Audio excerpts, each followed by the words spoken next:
దేవుని పరిశుద్ధ నామానికి మహిమ కలుగును గాక. హల్లెలూయా. యేసుక్రీస్తు ప్రభువారు సిలువలో పలికిన లాస్ట్ బట్ వన్ వర్డ్, 6వ మాటను ఇప్పుడు మనం ధ్యానం చేసుకోబోతున్నాం. యోహాను సువార్త 19వ అధ్యాయము 30వ వచనం అందరం కలిసి చదువుకుందాం. Gospel of John chapter 19 verse 30. 19వ అధ్యాయము 30వ వచనం. యేసు ఆ చిరక పుచ్చుకొని సమాప్తమైనదని చెప్పి తల వంచి ఆత్మను అప్పగించెను. చిన్న ప్రార్థన. పరిశుద్ధుడా, మహోన్నతుడా, మా కొరకు ప్రాణం పెట్టి నీ ప్రేమను మా పట్ల రుజువుపరిచిన మా తండ్రి, నీకే స్తుతులు స్తోత్రాలు చెల్లించుకున్న ఉదయకాల సమయం నుండి ఇప్పటి వరకు ప్రభా, నీ సిలువ ప్రేమను తలస్తూ, నీ సిలువ ప్రేమను గుర్చి వింటూ ధ్యానం చేస్తూ ఉండగా మా హృదయాలు కృతజ్ఞతతో నిండి పొర్లుతున్నాయి ప్రభా. నీ రక్తము నేటికి మా కొరకు ప్రవహిస్తూనే ఉంది కనుక స్తోత్రాలు. ప్రతి పాపికి నీ రక్తములో ఉన్న క్షమాపణను బట్టి, విడుదలను బట్టి, మోక్ష భాగ్యాన్ని బట్టి స్తోత్రాలు. ఈ 6వ మాటను మేము ధ్యానం చేసుకోబోతుండగా మాతో మీరు మాట్లాడండి. నన్ను సంపూర్ణంగా మీ సిలువ చాటును మరుగుపరిచి కేవలం మీ నోటిబూరుగా వాడుకొనుమని యేసు నామమున ప్రార్థిస్తున్నాం తండ్రి, ఆమెన్. ఇది చాలా షార్ట్ వర్డ్. తెలుగులో సమాప్తమైనది, ఇంగ్లీష్లో 3 పదాలు. It is finished. యేసయ్య సిలువ మీద పలికిన 7 మాటలలో ఆయన మనుషులతో పలికిన మాటలు 2 మాటలు అండి. ఒకటి, ఆయన ప్రక్కనున్న దొంగతో, నేడు నీవు నాతో కూడా పరదేశంలో ఉందువు. ఆ తర్వాత తన తల్లితో శిష్యునితో పలికిన మాట 3వ మాటగా మనం ధ్యానం చేసుకున్నాం. అమ్మ, ఇదిగో నీ కుమారుడు. తర్వాత శిష్యునితో, ఇదిగో నీ తల్లి అనే మాట చెప్పారు. తండ్రితో ఆయన పలికిన మాటలు, మొట్టమొదటి మాట, తండ్రి వీరేమి చేయించున్నారో వీరెరుగను గనుక వీరిని క్షమించుము అనే మాట.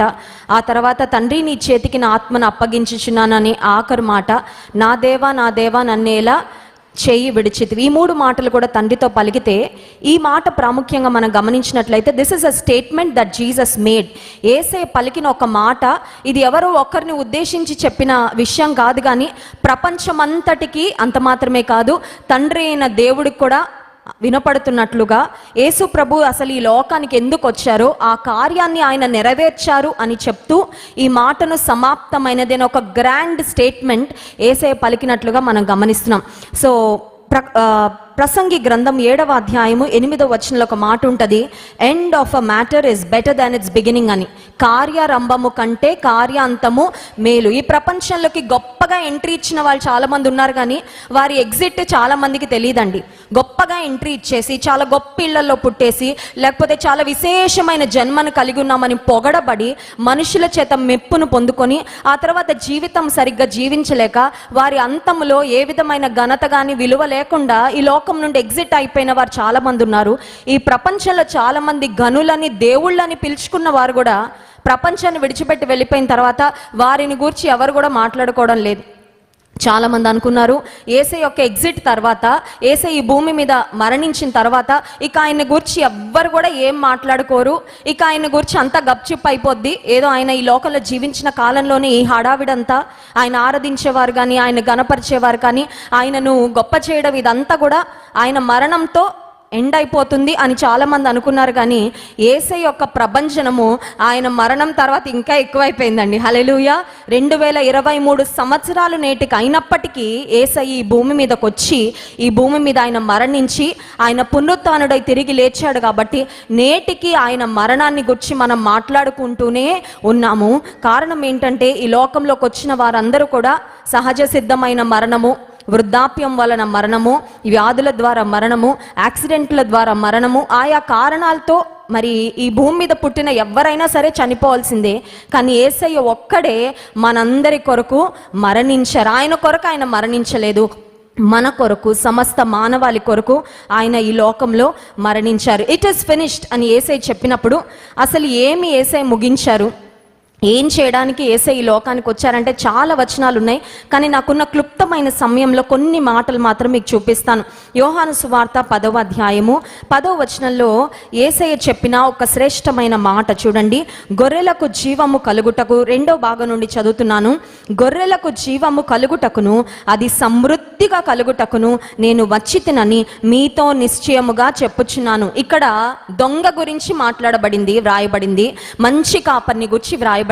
యోహాను సువార్త 10వ అధ్యాయంలో యేసయ్య నేను మంచి కాపరిని అని చెప్తూనే ఆయన ఎందుకు మంచి కాపరయ్యాడో, మంచి కాపరిగా ఉండి ఆయన తన ప్రజలకు ఏం చేశారో వాటన్నిటిని చాలా స్పష్టంగా యోహాను సువార్త 10వ అధ్యాయంలో మనం చూస్తే, దొంగ అయితే దొంగతనం చేయడానికి, హత్య చేయడానికి, నాశనం చేయడానికి, మీ దగ్గర ఉన్న ఆనందాన్ని, మీ దగ్గర ఉన్న సంపదను, మీ దగ్గర బెస్ట్ ఏ ఉన్నాయో వాటిని దోచుకొని వెళ్ళడానికి దొంగ వస్తాడు. దొంగ అంటే అపవాది. కానీ నేను వచ్చాను మీకు సమృద్ధి అయిన జీవాన్ని ఇవ్వడానికి. యేసయ్య సిలువలో ఇట్ ఇస్ ఫినిష్డ్ అని ఎందుకు చెప్పారంటే, ఆయన తన ప్రాణాన్ని మనకిచ్చి మనము మరణించవలసిన స్థానంలో ఆయన మరణించడం ద్వారా మనకు అబండెంట్ లైఫ్ యేసయ్య ఇచ్చారండి. సో ఈ భూమి మీద పుట్టిన ఎవరైనా సరే సహజ మరణము అందరికీ సహజంగా సంభవించేదే, కానీ రెండవ మరణం అనేది ఒకటి ఉంది, అది నిత్య నరకాగ్ని. ఆ రెండవ మరణాన్ని గూర్చి మనం ఎవ్వరము భయపడాల్సిన అవసరము లేదు. సహజ మరణం అందరికి వస్తుంది, ఆయా సమయాల్లో ఆయా విధాలుగా వచ్చినప్పటికీ రెండవ మరణం అనేది ఒకటి ఉంది. ఆ రెండవ మరణం ఏంటంటే, ఈ శరీరం చనిపోయిన తర్వాత మన ఆత్మ దేవుని సన్నిధికి వెళ్ళినప్పుడు ఈ భూమి మీద యేసు ప్రభును రక్షకునిగా స్వీకరించని వారు ఆ రెండవ మరణంలో నిత్య నరకాగ్నిలో యుగ యుగాలు కాల్తారు. ఇప్పుడు యేసయ్య మనకు సమృద్ధి అయిన జీవాన్ని ఇచ్చారు అంటే అర్థం ఏంటంటే, ఈ భూమి మీద మనము జీవించినంత కాలము మనతో ఉండి మనల్ని బలపరుస్తూ నడిపించే దేవుడు, మనకు రక్షణ భాగ్యాన్ని ఇచ్చిన దేవుడు. అంత మాత్రమే కాదు, రెండవ మరణం నుండి మనల్ని తప్పించి సమృద్ధి అయిన జీవాన్ని, నిత్య జీవాన్ని మనకిచ్చారు. సో సిలువ మీద ఫైనల్గా ఆయన చెప్తున్న ఈ మాట ఏంటంటే, నా ప్రాణం పెట్టడానికి వచ్చాను, నా ప్రాణం నేను పెడుతున్నాను, నా ప్రాణము నా ప్రజల కొరకు పెడుతూ వారికి నేను సమృద్ధి అయిన జీవాన్ని ఇస్తున్నానని యేసయ్య ఇట్ ఇస్ ఫినిష్డ్ అనే మాట చెప్పారు.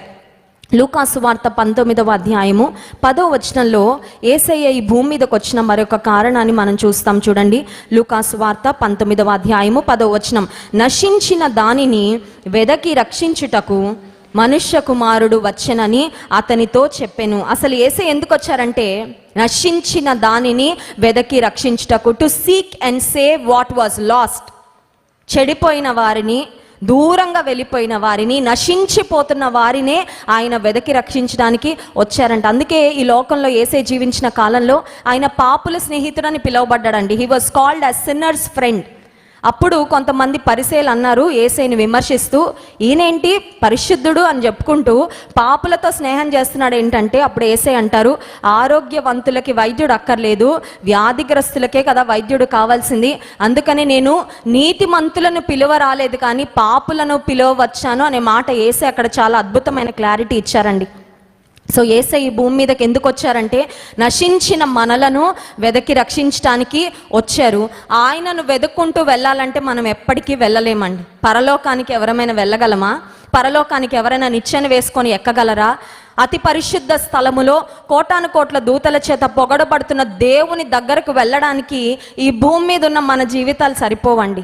ఈ భూమి మీద ఉన్న మన ప్రయత్నాలు సరిపోవు. ఆయనను మనం చేరుకోలేము. ఆయనే వెతుక్కుంటూ వచ్చారు. నశించిన దాన్ని వెదకి రక్షించడానికి ఆయన వచ్చారు. ఆ కార్యాన్ని ఆయన సిలువలో నెరవేర్చారు. మార్కు సువార్త 10వ అధ్యాయము 45వ వచనంలో కూడా ఇంకొక కారణాన్ని మనం చూస్తాం. చూడండి, మార్కు సువార్త 10వ అధ్యాయం 45వ వచనం, మనుష్య కుమారుడు పరిచారము చేయించుకొనుటకు రాలేదు కానీ పరిచారము చేయుటకును అనేకులకు ప్రతిగా విమోచన క్రయధనముగా తన ప్రాణం ఇచ్చుటకును వచ్చెను. విమోచన క్రయధనము, ransom, as a ransom for many. చెల్లించవలసిన రుణాన్ని ఆయన చెల్లించేశాడంట. ఇప్పుడు కొంతమంది పిల్లలు ఉంటారండి, తల్లిదండ్రుల పేరు చెప్పేసి అప్పులు తీసేసుకుంటూ ఉంటారు. అప్పులు తీసేసుకున్న తర్వాత అప్పుల వారు ఊరుకుంటారండి? అప్పుల వారు ఊరుకోరు కదా. వారు వచ్చి ఇంటికి వచ్చి ఫైట్ చేస్తారు. మీ అబ్బాయి అండి 1,00,000 రూపాయలు తీసుకున్నాడు మా దగ్గర, మీ పేరు మీద రాసుకోమన్నాడు, ఇప్పుడు ఇది మీరు చెల్లించాలి అంటే ఆ తండ్రి, నాకు తెలియదండి, మరి నాకు తెలియకుండానే మా అబ్బాయి చేశాడని తప్పించుకోవడానికి ప్రయత్నం చేసినప్పటికీ కుమారుడి యొక్క ఆ రుణాన్ని ఎవరు చెల్లించాలంటే తండ్రి చెల్లించాలి. అప్పో సొప్పో ఏదో ఒకటి చేసి విత్ మచ్ డిఫికల్టీ అయినా సరే ఆ కుమారుని యొక్క రుణము, ఆ కుమారుడు ఏదైతే తన మీద పెట్టుకున్నాడో అనవసరంగా దాన్ని చెల్లించడానికి తండ్రి ఖచ్చితంగా ప్రయాస పడతాడు. ఇప్పుడు యేసుక్రీస్తు ప్రభు ఈ లోకానికి ఎందుకు వచ్చారంటే, మన విమోచన క్రయధనాన్ని చెల్లించడానికి ఆయన వచ్చారు. పాపానికి జీతము మరణము. మనందరము చేసిన పాపాలకి ఖచ్చితంగా మనకి జీతం రావాలండి.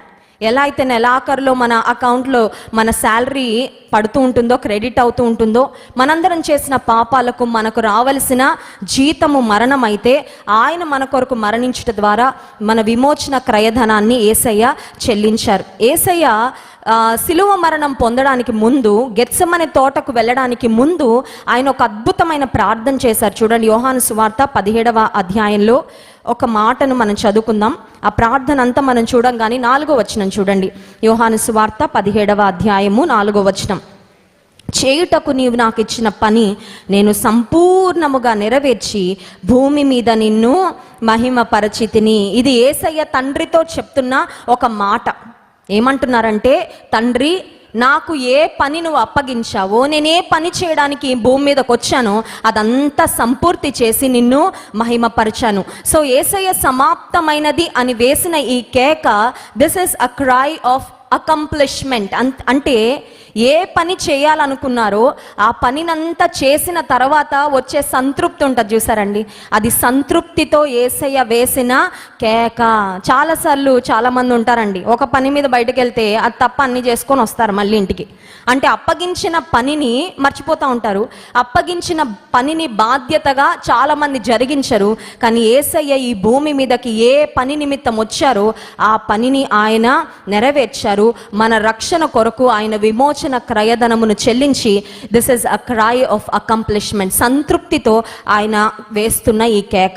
ఇంకొక మాట ఏంటంటే, యేసయ్య గెత్సెమనే తోటలో ఇందాక కూడా మరి వాక్యంలో మనం విన్నాము, తండ్రి నీ చిత్తం అయితే ఈ గిన్నెను నా యొద్ద నుండి తొలగించు, అయినను నా ఇష్టము కాదు నీ చిత్తమే అని తండ్రి చిత్తానికి అప్పగించుకున్నాను. ఇప్పుడు యేసయ్య ఏ గిన్నె గురించి అక్కడ మాట్లాడారంటే, he spoke about the cup of suffering. శ్రమ అనే పాత్ర గురించి యేసయ్య అక్కడ నీ చిత్తం అయితే ఈ పాత్ర నా దగ్గర నుండి తొలగించు అని అడిగారు. ఇప్పుడు యేసయ్య సిలువలో నేను సమాప్తం చేశాను అని ఎందుకు చెప్పారంటే, ఆ శ్రమ అనే పాత్రలోది ఒక్క చుక్క కూడా అటు ఇటు ఒలికిపోకుండా ఆ శ్రమ అనే పాత్రలోదంతా కూడా ఆయన భరించాడండి. చూడండి, కొన్నిసార్లు పిల్లలకి ఇష్టం లేని ఫుడ్స్ కొన్ని ఉంటాయి. మా పిల్లలు అన్ని ఫుడ్స్ తిననప్పుడు నేను బలవంతంగా పెట్టడానికి ప్రయత్నం చేస్తాను. నోట్లో పెట్టేసి నోరు మూసేస్తాను. మూస్తే వీళ్ళు ఎంత జ్ఞానులంటే కక్కేసుకుంటారండి, వామిట్. నేనేమో ఏదో ఒక విధంగా ఆరోగ్యకరమైన ఫుడ్ తినాలని బలవంతంగా పెట్టినా వామిట్ మరీ చేసేస్తారంటే అర్థం ఏంటంటే, అమ్మ నువ్వు ఎంత పెట్టాలని ప్రయత్నం చేసినా మా వల్ల కాదు. ఇప్పుడు యేసుక్రీస్తు ప్రభు గెత్సెమనే తోటలో మరికొద్ది గంటల్లో రోమా సైనికులు వచ్చి ఆయన సంకెళ్లతో బంధించి ఆయనను సిలువ వేయబోతున్నారని Jesus knew every inch of his suffering. ఆయన పొందబోయే శ్రమను గురించి ఒక నార్మల్ ఐడియా కాదండి దేవునికి ఉంది. ఆయన దైవ మానవుడు కాబట్టి, ఆయన దేవుడే మానవ రూపంలో ఉన్నాడు కాబట్టి ఆయనని ఎన్నిసార్లు కొరడాలతో కొడతారు, ఆయన రక్తం ఆయన దేహంలో ఉండి ఎక్కడెక్కడ నుండి స్రవిస్తుంది, ఆ యెరూషలేము వీధుల్లో వియా డోలరోస్ అనే మార్గంలో ఆయన ఎలా తీసుకొని వెళ్తారు, ఆయన చేతులలో, కాళ్లలో, తలలో మరి మేకులు, ముండ్ల కిరీటం ఎలా పెడతారు, ఇవన్నీ every inch and every bit of his suffering Jesus four new. ముందే తెలుసండి, అంతా ముందే ఎరిగినప్పటికీ ఆయన అన్నాడు, నీ చిత్తం అయితే ఈ గిన్నె తొలగించయ్యా, అయినా నా ఇష్టము కాదు. ఇప్పుడు యేసయ్య ఎంత శ్రమ పొందాలో ఆ శ్రమలో ఎలాంటి డిస్కౌంట్ కూడా ఆయన తీసుకోలేదు. ఎక్కడైనా తప్పించుకున్నాడండి? ఎక్కడ ఆయన తీసుకోలేదు. ఎక్కడైనా తప్పించుకున్నాడండి? ఎక్కడైనా తప్పించుకున్నాడా? ఎక్కడైనా కూడా ఎస్కేప్ అవ్వడానికి ప్రయత్నం చేశాడంటే ఎక్కడ కూడా ప్రయత్నము చేయలేదు. ఆయనను కొట్టువారికి ఆయన వీపును అప్పగించారు, ఆయన గడ్డం పీకే వారికి ఆయన ముఖాన్ని అప్పగించారు, ఉమ్మి వేస్తున్న వారిని ఎవ్వరిని కూడా ఆపలేదండి, ఎవ్వరిని కూడా యేసయ్య రెసిస్టే చేయలేదు. సంపూర్ణముగా ఆ కప్ ఆఫ్ సఫరింగ్ని యేసుక్రీస్తు ప్రభువు భరించారు. అందుకే యేసయ్య అనగలిగారు, ఇట్ ఈస్ ఫినిష్డ్, నేను సమాప్తి చేశాను, సమాప్తమైనది అని ఎందుకు చెప్పారంటే, నేను పడవలసిన శ్రమంతా నేను భరించి ఆ శ్రమను కూడా నేను సమాప్తము చేశాను. ఇంకొకటి, this is not just a cry of accomplishment but it is also a cry of victory. చేయడానికి ఆయన ఏ పని చేయడానికి వచ్చారో ఆ పనిని పరిపూర్ణం చేసి సంతృప్తితో మాత్రమే కాదు, కానీ విజయోత్సాహముతో యేసయ్య వేసిన కేక అనే మాట. ఎందుకంటే మార్కు సువార్త 15వ అధ్యాయము 37వ వచనంలో చూడండి, మార్కు సువార్త 15వ అధ్యాయము 37వ వచనం. అంతటా యేసు గొప్ప కేక వేసి ప్రాణము విడిచెను. సమాప్తమైనదని కూడా యేసే గట్టిగానే చెప్పారండి. ఇప్పుడు మీరు చూడండి, ఒక క్రికెట్ మ్యాచ్, ఒక ఫుట్బాల్ మ్యాచ్ మనం తీసుకుంటే ఓడిపోయిన వాళ్ళు గట్టిగా అరుస్తారా, గెలిచిన వారు గట్టిగా అరుస్తారా? డెఫినెట్గా గెలిచిన వారే, విన్నర్సే. ఎవరైతే గెలుస్తారో వారు విజయోత్సాహంతో సంతోషంగా కేక వేస్తారు. ఓటమి పాలైన వారు సౌండే చేయరండి. ఒకవేళ సౌండ్ ఏమైనా చేసినా వారి ప్రక్కన ఉన్న టీం మెంబర్స్తో కానీ ఎవరితోనో మాట్లాడినా నెమ్మదిగా గుసగుసలాడుతూ ఒక అవమాన భారంతో, ఒక దుఃఖంతో నెమ్మదిగా మాట్లాడుకుంటారు తప్ప డిసప్పాయింట్మెంట్తో గట్టిగా వారు కేకలు అనేవి వేయరు. యేసు ప్రభు బిగ్గరగా ఎందుకు కేక వేశారంటే ఆయన సిలువలో గెలిచారు కాబట్టి. ఇప్పుడు యేసయ్య సిలువలో ఏ శత్రువుతో పోరాడి గెలిచారు? గెలవాలంటే ఆపోజిట్ పార్టీ ఉండాలి కదండి, శత్రువులు ఉండాలి కదా. ఏ శత్రువుతో యేసయ్య పోరాడి గెలిచారు అని ఆలోచిస్తే 1 యోహాను పత్రిక 3వ అధ్యాయము 8వ వచనాన్ని ఒకసారి చదువుకుందాం. 1 యోహాను పత్రిక 3వ అధ్యాయము 8వ వచనం. అపవాది మొదట నుండి పాపము చేయుచున్నాడు గనుక పాపము చేయువాడు అపవాది సంబంధి. అపవాది యొక్క క్రియలను లయపరచుటకే దేవుని కుమారుడు ప్రత్యక్షమాయెను. హల్లెలూయా. ఎవరిని లయపరిచారంట? ఎవరి కార్యాలను, ఎవరి క్రియలను యేసే లయపరిచారంటే సిలువలో అపవాది యొక్క క్రియలను లయపరిచారు. అందుకే అపవాది మీద జయము పొంది ఇప్పుడు యేసే సిలువలో కేక వేస్తున్నారు, సమాప్తము అయినది అనే మాట. ఇప్పుడు మనం అపవాదికి భయపడాల్సిన అవసరం ఉందా అండి? విశ్వాసులకు అందరికంటే ఎవరంటే ఎక్కువ భయం తెలుసా? అపవాదండి. దేవుడు అంటే కూడా ఉండదండి అంత భయం, అపవాదండి. ఏం చేస్తాడు అపవాది? అపవాది ఏం చేయడే? అపవాది ఓడిపోయిన శత్రువే. నువ్వు దేవుని పక్షంగా ఉంటే మీలో ఉన్నవాడు లోకములో ఉన్నవాని కంటే గొప్పవాడు. హల్లెలూయా. అపవాది యొక్క బలమును యేసయ్య సిలువలో నిర్వీర్యం చేసి పడేశాడు. ఎలా అంటే ఒక పాము ఒక సర్పాన్ని దాని తలను కట్ చేసి పడేసాక కూడా తోక ఆడుతూ ఉంటుందంట. ఇప్పుడు అపవాదికి జీవం, ప్రాణము, శక్తి ఏమీ లేదు, కానీ వాడి తోక మాత్రమే ఆడిస్తున్నాడు. ఇప్పుడు అపవాది తోక ఆడిస్తుంటే చాలామంది విశ్వాసులు వాడి తోకను చూసి భయపడిపోతున్నారు. మనలో ఉన్న దేవుని శక్తిని కూడా చాలాసార్లు మరచిపోయి. So Jesus cried, it is finished, as a cry, as a shout of victory. విజయ కేకగా యేసయ్య ఈ మాటను సెలవిచ్చారు. ఇప్పుడు సమాప్తమైనది అని యేసయ్య చెప్పిన మాటను బట్టి మనము మన జీవితాలలో ఏం నేర్చుకోవాలి? What is life application? ఇప్పుడు యేసయ్య ఎందుకు చెప్పారనే మాట మనం తెలుసుకున్నాం. ఇప్పుడు ఆ మాటను మన జీవితాలకు ఎలా అన్వయించుకోవాలి అని ఆలోచన చేస్తే మత్తయి సువార్త 25వ అధ్యాయము 21వ వచనంలో ఒక యజమానుడు తన సేవకుల్ని పిలిచి వారికి తలాంతులు ఇచ్చి వాటితో వ్యాపారం చేయమని దేశాంతరమునకు పోయి మళ్ళీ తిరిగి వచ్చాక వారిని లెక్క అడుగుతాడు. నేను మీకు వ్యాపారం చేయమని తలాంతులు ఇచ్చి వెళ్ళాను కదా, వాటిని ఒకసారి నాకు అకౌంట్స్ చూపించండి అని అడిగినప్పుడు మత్తయి సువార్త 25వ అధ్యాయము 21వ వచనం, 20వ వచనం చూద్దాం. అప్పుడు 5 తలాంతులు తీసుకొనిన వాడు మరి 5 తలాంతులు తెచ్చి, అయ్యా నీవు నాకు 5 తలాంతులు అప్పగించితివే, అవియు కాక మరి 5 తలాంతులు సంపాదించితినని చెప్పెను. అతని యజమానుడు, భళా నమ్మకమైన మంచి దాసుడా, నీవు కొంచెములో నమ్మకముగా ఉంటివి, నిన్ను అనేకమైన వాటి మీద నియమించెదను, నీ యజమాని సంతోషములో పాలు పొందుమని అతనితో చెప్పెను. ఇప్పుడు యేసయ్య సిలువలో ఇట్ ఇస్ ఫినిష్డ్ అని ఆయన ఈ భూమి మీదకి వచ్చిన పనిని నెరవేర్చి చెప్పారు. ఇప్పుడు మనందరికీ కూడా ఒక సమయం వస్తుందండి, ఈ భూమి మీద మన ప్రయాణాన్ని ముగించుకొని దేవుని సన్నిధికి వెళ్ళే సమయం ఒకటి వస్తుంది. అది త్వరగా రావాలని ఎవరు కోరుకోరు, కానీ ఎప్పుడో ఒకప్పుడు అయితే అది ఖచ్చితంగా వస్తుంది. ఇప్పుడు ఆ సమయం వచ్చినప్పుడు దేవుని ఎదుట నిలబడినప్పుడు మనము దేవుని నుండి ఏ మాట పొందుకోవాలని ఆశపడాలంటే, బలా నమ్మకమైన మంచి దాసుడా. ఈ మంచి మాట, ఈ పెద్ద సర్టిఫికేట్ ఎలా వస్తుంది? నోబెల్ ప్రైజ్ ఎవరికి వస్తుంది? పద్మశ్రీ ఎవరికి వస్తుంది? అవార్డులు, రివార్డులు ఎవరికి వస్తాయంటే, జీవితాన్ని అనాలోచితంగా టైంపాస్ చేసుకుంటూ ఒక గురి గమ్యం లేకుండా ఇష్టానుసారంగా బ్రతికే వాళ్ళు జీవితంలో ఏది కూడా సాధించలేరు. ఇప్పుడు మనము, దేవుడు మనకిచ్చిన జీవితం ఒక బహుమానం కాబట్టి ఈ జీవితాన్ని దేవుని చిత్తానుసారంగా జీవిస్తూ, దేవుని మహిమార్థంగా జీవిస్తూ, దేవుని ఉద్దేశాలను తెలుసుకొని మనం బ్రతికినప్పుడు మనం కూడా పౌలు భక్తునిలా ఒక మాట చెప్పగలమండి.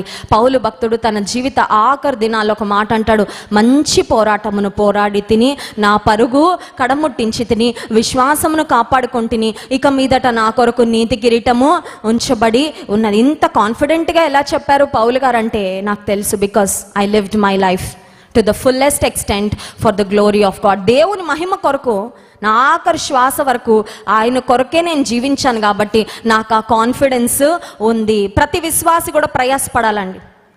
పెళ్ళైన వారు నా భర్త నన్ను మెచ్చుకోవాలని కాదు ప్రయాసపడాల్సింది, నా భార్య నన్ను పొగడాలని కాదు, లేకపోతే మా పిల్లలు పొగడాలను, లేకపోతే ఉద్యోగ స్థలంలో బాస్ మెచ్చుకోవాలను, లేకపోతే ఇంకెవరో నన్ను గుర్తించి గవర్నమెంట్ వాళ్ళు ఏదో అవార్డ్స్ ఇవ్వాలనో, వీటన్నిటి కొరకు కాదు మన తాపత్రయపడాల్సింది. కానీ దేవుడు ఒక దినం ఆయన ఎదుట నేను నిలబడినప్పుడు, భలా నమ్మకమైన మంచి దాసుడా, మంచి Dasu, well done good and faithful servant అని దేవుని మెప్పు కొరకు మనము కూడా జీవించాలి. రెండవది చూడండి, ఈ లోకంలో యేసయ్య వల్లే మనం కూడా ఎప్పుడు మన జీవితాన్ని ఆయన చిత్తానుసారంగా నేను ఆయన మహిమార్థమై జీవించాను అని చెప్పగలమంటే, లూకాసు వార్త 2వ అధ్యాయము 51వ వచనంలో ఒక మాట రాయబడింది చూడండి. లూకాసు వార్త యేసయ్య జీవించిన దినాల్లో ఒక బాలుడుగా ఉన్నప్పటి నుండి ఆయన యొక్క అనుభవము. లూకాసు వార్త 2వ అధ్యాయము 51వ వచనం. అంతటా ఆయన వారితో కూడా బయలుదేరి నజరేతునకు వచ్చి వారికి లోబడి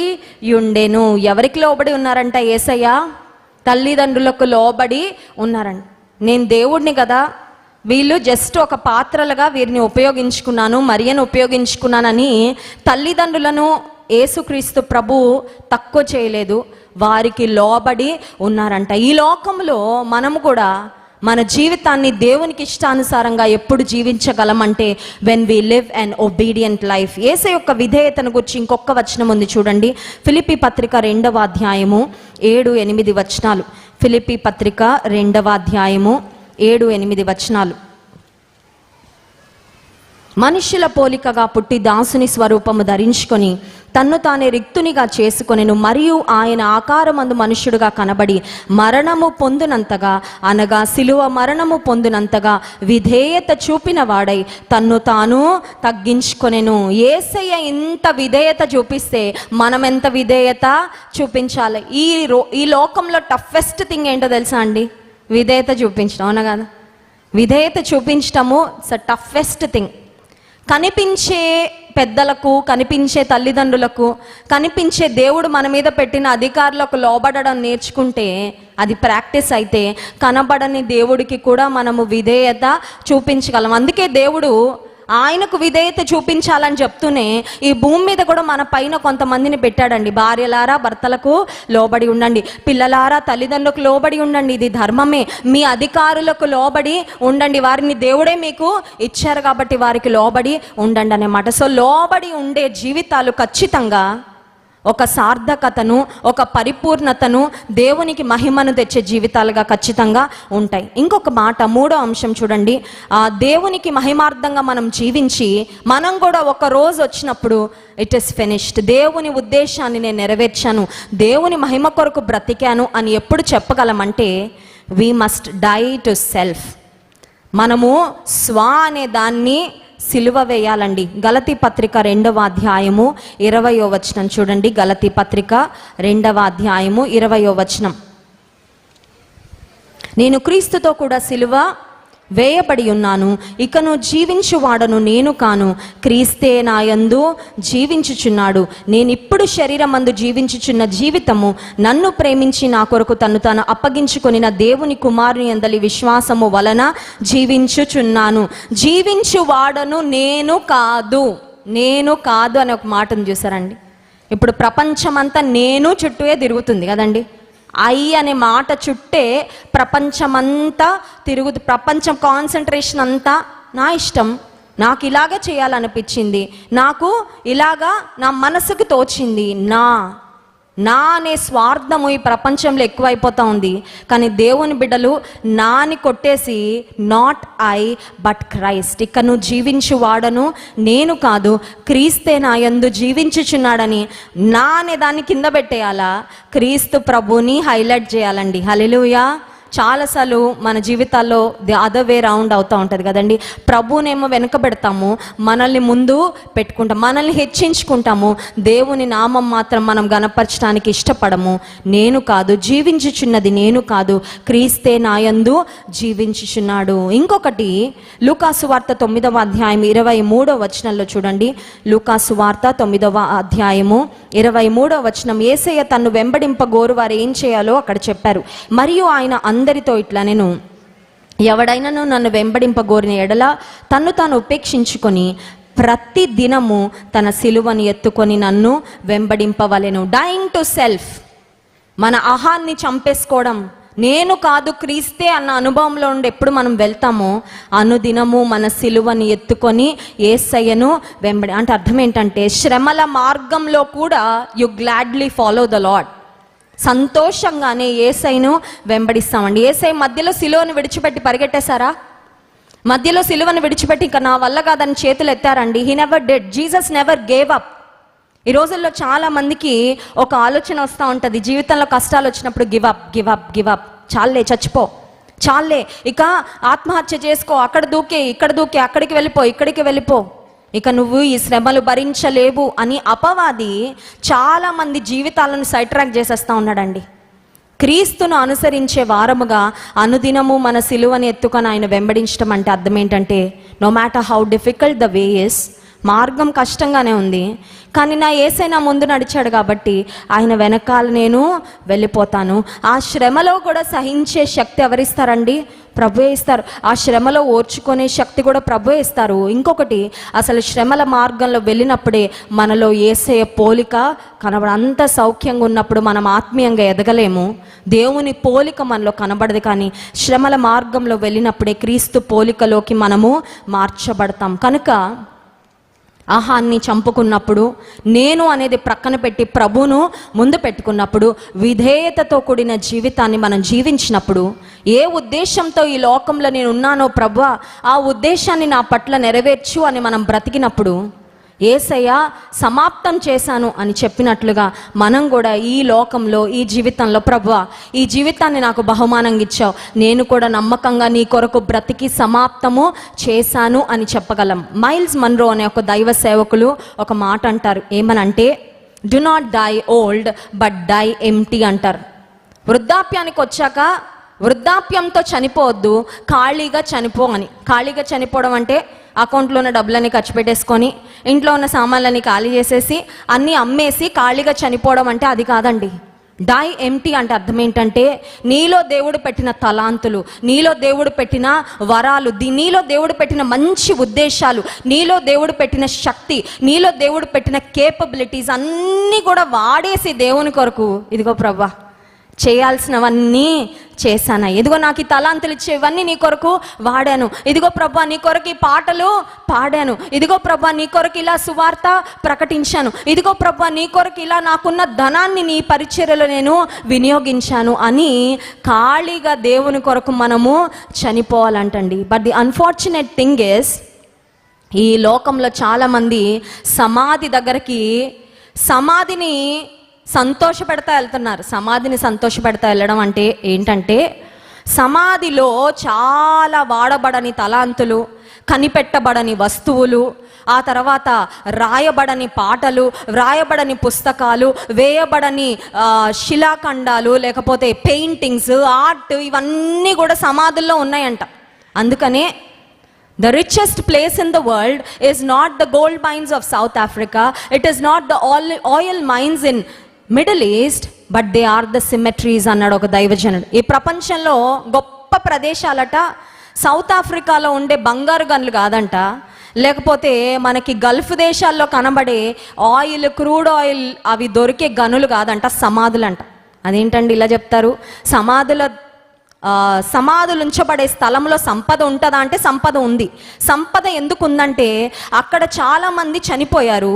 దేవుడు వాళ్ళకి చెప్పారు, నువ్వు బ్రతికిన కాలంలో నా కొరకు ఇలా చేయాలి, నా కొరకు పలానవి నువ్వు చేయాలి, నీలో ఈ తలాంతులు పెట్టాను, వీటిని ఈ ప్రపంచానికి నువ్వు ఇలా అందించని చాలా చెప్తే చాలామంది రేపు చూసుకుందాంలే, ఎల్లుండి చూసుకుందాంలే, మళ్ళీ ఆలోచిద్దాంలే, ఇంకా బోలెడు టైం ఉంటుందిలే, ఉదయకాల సమయంలో డాక్టర్ ప్రదీప్ సుందర్ గారు చెప్పారు, టైం చాలా ఉంది అనుకుంటున్న వాళ్ళకి ఒక బ్యాడ్ న్యూస్, టైమే లేదని చెప్పారు. విన్నారండి?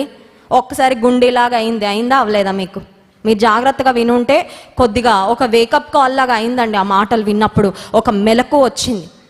ఎందుకంటే చాలామంది అనుకుంటే ఇంకా చాలా టైం ఉంది, I have lot of time to do so many things, రేపు చేద్దాంలే, నెక్స్ట్ ఇయర్ చేద్దాంలే, వాయిదాలు వేస్తూ ఉంటారు చాలామంది.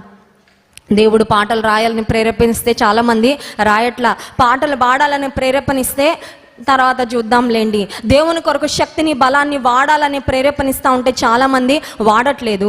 ఈ తలాంతులన్నిటినీ, ఈ సామర్థ్యం అంతటిని లోపల పెట్టుకొని చాలా రిచ్గా సమాధికి వెళ్ళిపోతున్నారు, కానీ ఖాళీగా సమాధికి వెళ్ళట్లేదు. అందుకే go to the cemetery and disappoint the grave yard.